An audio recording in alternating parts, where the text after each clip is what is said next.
Well, today, hot story on the tip of every investor's tongue was the major sell-off in gold. CNBC's own Josh Lipton joins us now with the details. Good evening, Josh.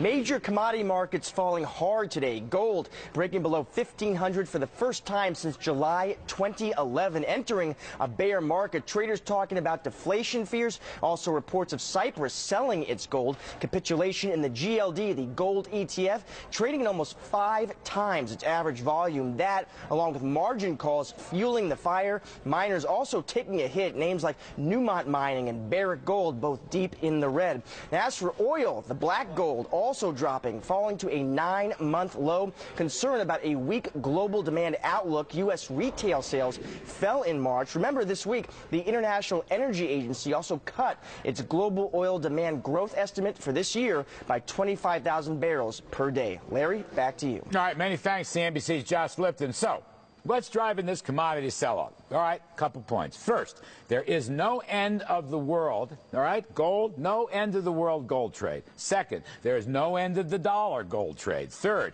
there's no inflation. Fourth, maybe Cyprus and Egypt and some of the Euro central banks are selling gold. Maybe. We don't know that yet. But how about this thought?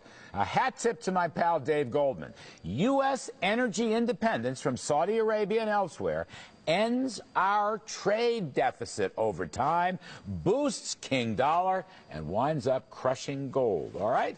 Let's bring in Jim Iuorio, knows a thing too about it. He's director of TJM Institutional Services. And we have Jared Bernstein, CNBC contributor. All right, Jim Iuorio, you heard some of my thoughts. What's your take? I like most of your thoughts. I think, and by the way, today this move puzzled a lot of very intelligent people that I talked to today. But by the end of the day, it seemed like the consensus with this, and this is what I believe, is that gold has obviously been trading very, very heavy, based mainly on the strength in the dollar, probably a lot of it caused by yen. Plus, we're talking about 9 years of speculative positions building up. The weakness, selling tends to beget selling. Remember what happened in Apple in fall? They started selling Apple because for tax reasons. But after that happened for a couple months, people who had no interest in selling it for tax reasons were like, wow, my holdings in Apple are going down. I better get in before this gets too painful. We're at that point in gold now. We broke through some old levels, which was about 15.25 in the gold, and that brings in a bunch of selling, and that was the velocity of the move. All right, Larry Glazer, we found you. Jared's going to stay with us, too. But Larry Glazer, one reality in this whole story, you got to go back about a year, 18 months.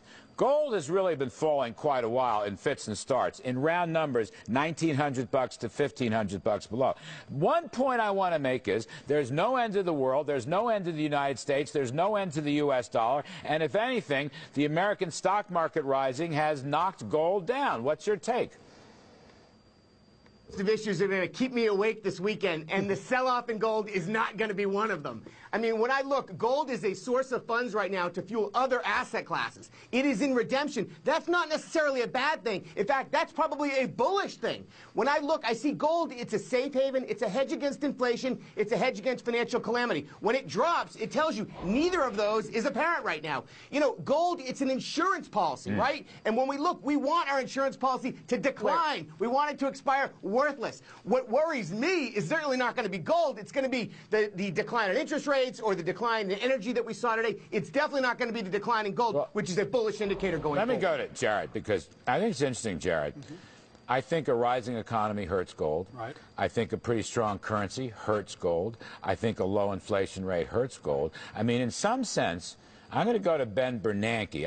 I don't know about the Obama. You want to argue Obama, go ahead. But to some extent, the drop in gold justifies Bernanke's policies at the Fed. I think so, and I think the reasons that you and the others have ticked off really are the universe of reasons why we saw this drop off today. In fact, I'm a little surprised hearing them from you, because I always thought you were more of a little gold bugger. And No, I'm a gold-backed dollar. Yeah. But I hated it when gold shot up to nearly 2,000. I hated And that. in your list of reasons, 3 impressed me the most. One is the world's not coming to an end, so the hedge that we were just talking about isn't as important. The inflation situation is what it is, and it doesn't seem much pressure there. And then equities. I mean, if you're in gold as opposed to equities right now, you're kind of getting slammed. Just getting slammed. Jim Iuorio, I want to go back to this other argument, which was given to me today by my pal David Goldman. I want to give him the argument. We are going to become energy independent in the next 10 years from Saudi Arabia and all the rest. That means a bunch of things, okay? It means our